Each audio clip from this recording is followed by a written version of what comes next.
All right, so I'm going to show you how you mount a photograph for applying wax, either as a photo encaustic or as a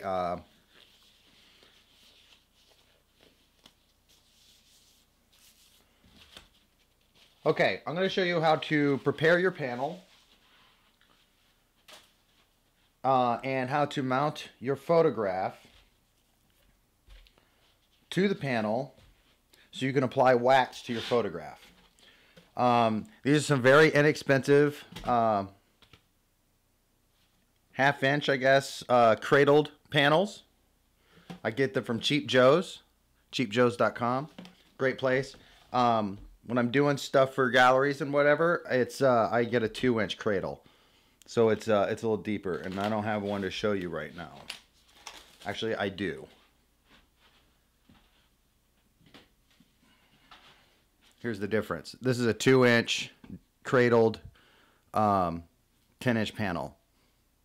You can see the difference in the thickness. So the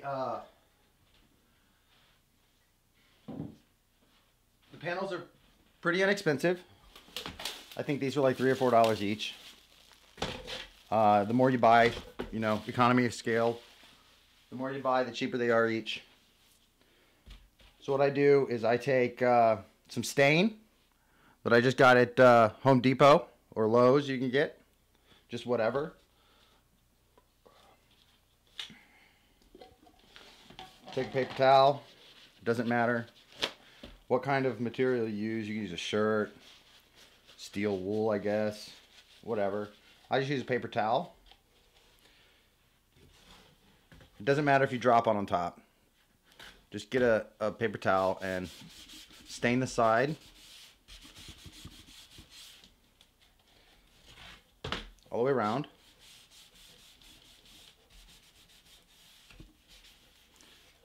Now, what you might want to do is let it sit and dry for 15-20 minutes and then do another coat. But I'm not going to do that right now. And it'll make it a little darker. Take a dry paper towel. Wipe off all the extra.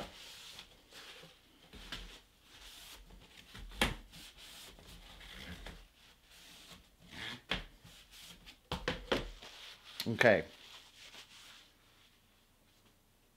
You're going to need to keep your stain out. Because I'm going to show you something that you can choose to do or not do. It's up to you. Next, you're going to take your mounting adhesive. This is a product by 3M. You can get it at Cheap Joe's. You can get it at B&H Photo. This is, I think, what, 16 inches by like 52 feet roll. And it's like $60, $70. You can also get it 24 inches wide as well. Now, it's repositionable in a weird kind of way. It doesn't mean that you can pull it up and start over with the same piece once you have scored it down. But I mean, like right now, you can move this around. Okay, next, when you buy this roll, every time you buy a roll, you're going to get a scoring spatula or whatever this is. And you're just going to score it down, rub it down hard onto the panel. And what you definitely want to do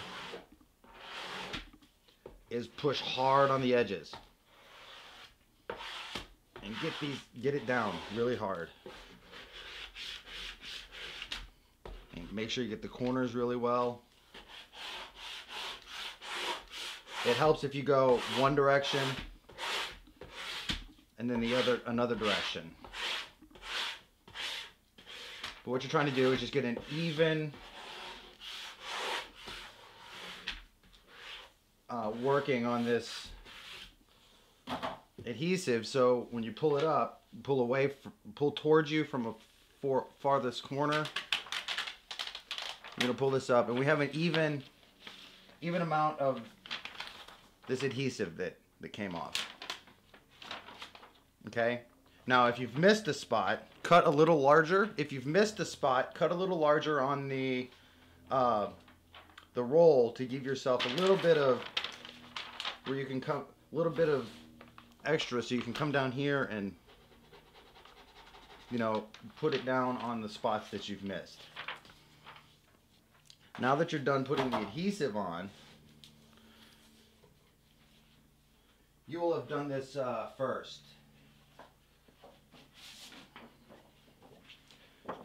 You set that off to the side. You're going to take your photograph.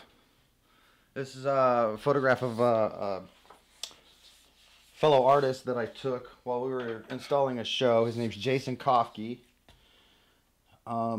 He does printmaking. So you're going to cut. Now when you print your photograph, make sure you print your photograph a little bit larger than the panel. That's a 12-inch panel. And I've printed this image 12 1/4 all the way around. That's a little larger than you need to, but what you want to do is when you mount it, you want to have a little bit of the photograph hanging over. This helps in two ways. It makes sure that you get complete coverage over your panel, and it also means that you don't have to be as careful when you are cutting out your photograph.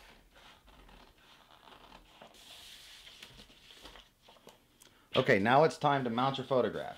Your adhesive is on your panel, and you're just going to lay it flat,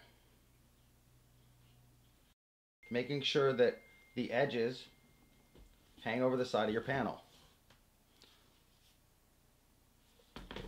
Now, when it's repositionable, if you need to pull it up, don't push it down immediately. Make sure you've got it kind of how you want it. I missed on the edge there a little bit. So make sure you've got a little bit hanging off the edges. Now, there's a couple ways you can do this. The paper you get will come with a thing that I have since thrown away that you set on top like this. And when you set it on top like that, it allows you to use this on your photograph, like so. You can also use the adhesive that you just used and just upside down, and you can work your photograph and mount it that way. This is good mounting paper. It's archival, acid-free. You can also just use your hands. Don't use this scoring device right on your print. You can scratch your prints. Next, you're going to take a razor blade, and when you go to cut, don't start all the way at the end and try to come in right here and then cut all the way across. I like to start just shy of the end and come down, and then it allows me to pull towards me all the way to the edge, and it falls off. Then flip it over and do the same thing with this little part that you left. That way it'll give you a clean, smooth cut all the way to the edge. And you just do this to all four sides. And as you can see, we've got nice clean edges. Now, something that can happen is you can go a little deep, you can nick the wood a little bit, which is why I left the stain out. Now, you'll also notice that when you've mounted your photograph to a stained piece of wood, you can see the white edge of the photograph. Now, there's some debate. You could debate this, whether this is a good thing to do or not. What I do is I take more stain, restain it, and what I'm trying to do is get the white of this photograph darkened up. Now, the reason this is debatable to do this, and might be something you shouldn't do, is because this is stain. It doesn't necessarily have museum archival qualities to it.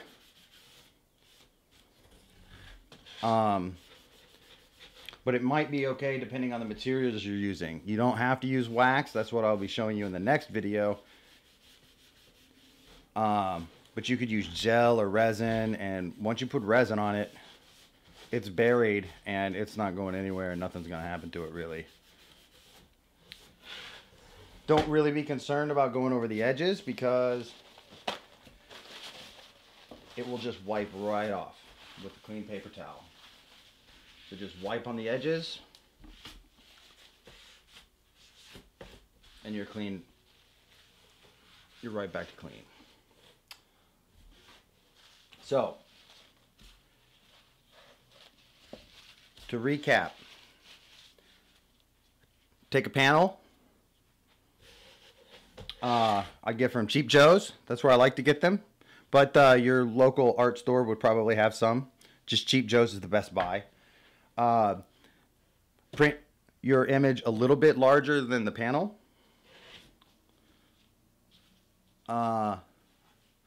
Trim the edges. Restain so you don't have the white showing. Restain so you don't have the white showing. The adhesive is made by 3M. You can get it at any art store. You're not going to find it at a Hobby Lobby, a Michael's, or anything like that. You're going to have to go to an art store. A Sam Flax, a Dick Blick, a Binders. You can get it online at B&H and Cheap Joe's and other online outlets. The paper that I used for this is, let me find the box. It's Ilford Gallery Prestige. It's a semi-gloss. This is their Smooth Pearl, which it's not really a semi-gloss. It's a luster. And that's good paper to use for any kind of waxing. I would not recommend putting wax on matte papers. Matte papers are not going to be good for it. It's going to give you a look like a greasy napkin. It's going to be splotchy. It's going to absorb the wax. Matte paper is also no good for resin pouring because, again, it looks like a greasy napkin, like really thin and splotchy, and you don't want that. In the description, I'll put links to where you can buy the mounting adhesive and the kind of paper that I use, and I'll put a link to Cheap Joe's for their panels. And that's it. Thank you very much. I hope this helps.